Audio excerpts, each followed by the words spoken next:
Keeping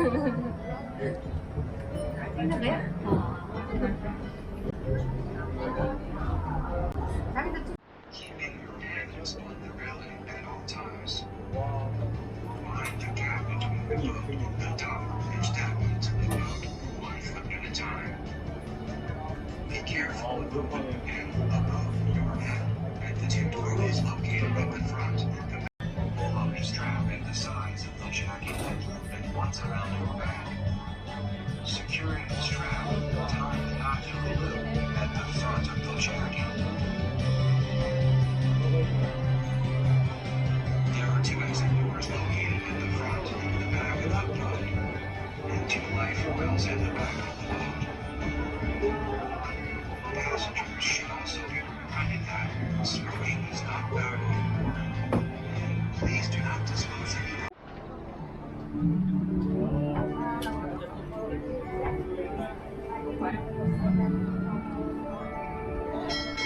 Hello, and a very warm welcome aboard. Thank you for choosing to travel with us on the Singapore River Cruise. On this journey, we get to unravel Singapore's gritty past, enjoy our vibrant present, and even take a glimpse into our exciting future. This river represents the heart and soul of our young nation. In fact, Singapore's fortunes began at this very river a long time.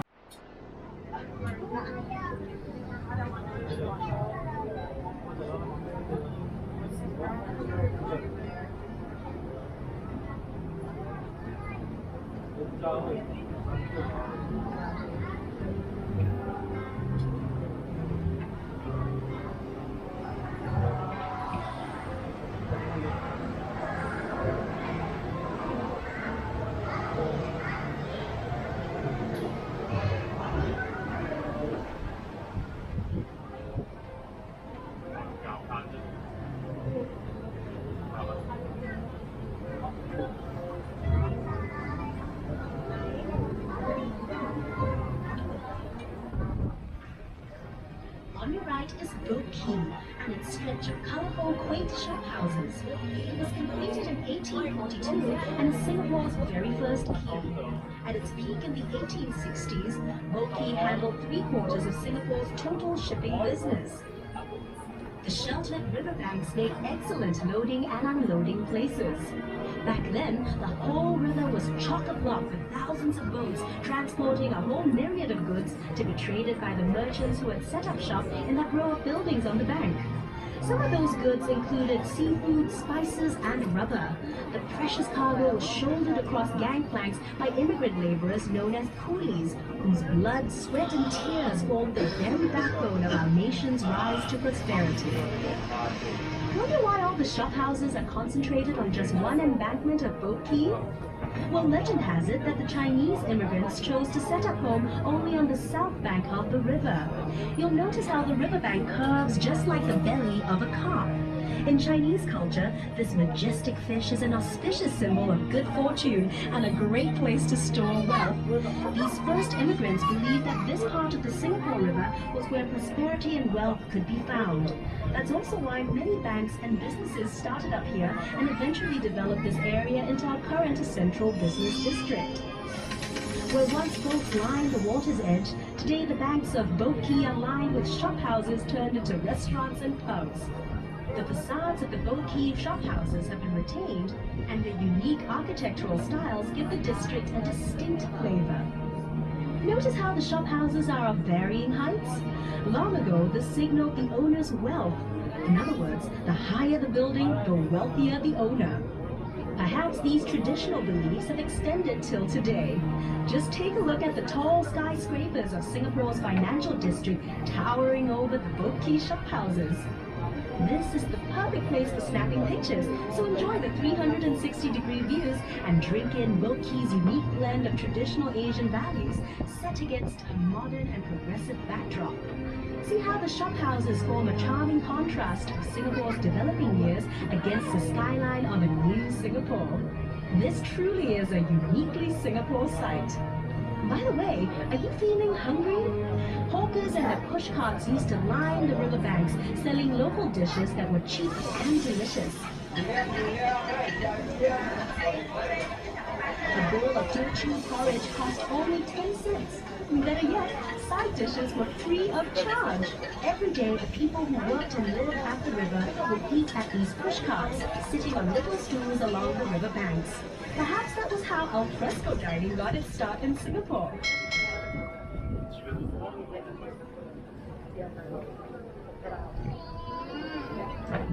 Directly ahead is Kavanagh Bridge, completed in 1869 and named after Colonel Sir William Arthur Kavanagh, Singapore's last governor. It's Singapore's only suspension bridge to have retained its intricate original form. It was manufactured in Scotland, then shipped to Singapore later to be assembled. Unfortunately, the bridge used to be home to the merlion, Singapore's half-lion, half-fish icon. The merlion stood guard here at the river mouth for 30 years before it was hauled by barge to its new home in the bay in 2002. As we make our way out into Marina Bay, you'll be able to see the merlion for yourself and hear all about its story.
Is Merlion Park, the original Merlion statue. To understand our unique national emblem with the lion head and fish body resting on the here's a history lesson. Singapore was originally known as the ancient city of Temasek, which means sea town in Javanese. But according to legend recorded in the Malay annals, Prince Sang Nila Utama renamed it Singapore, meaning Lion City in Sanskrit, after he spotted a lion on its shore.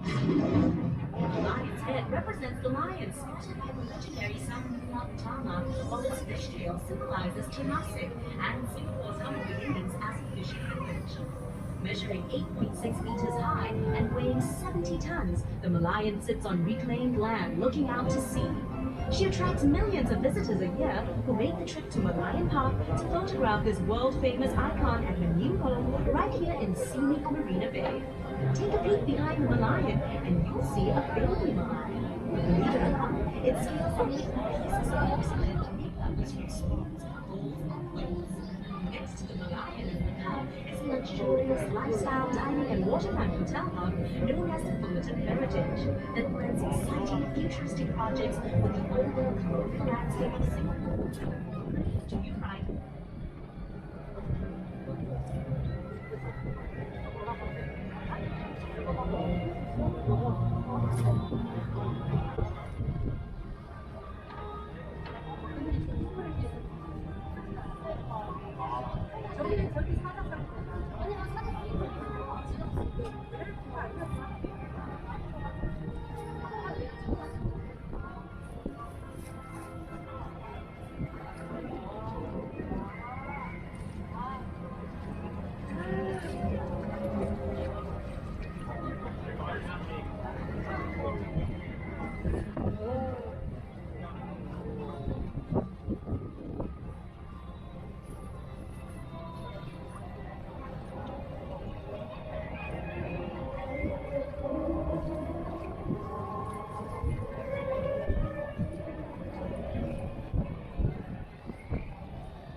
is Clifford Pier, which was built in 1843 as a landing point for immigrants hoping for a quick return in.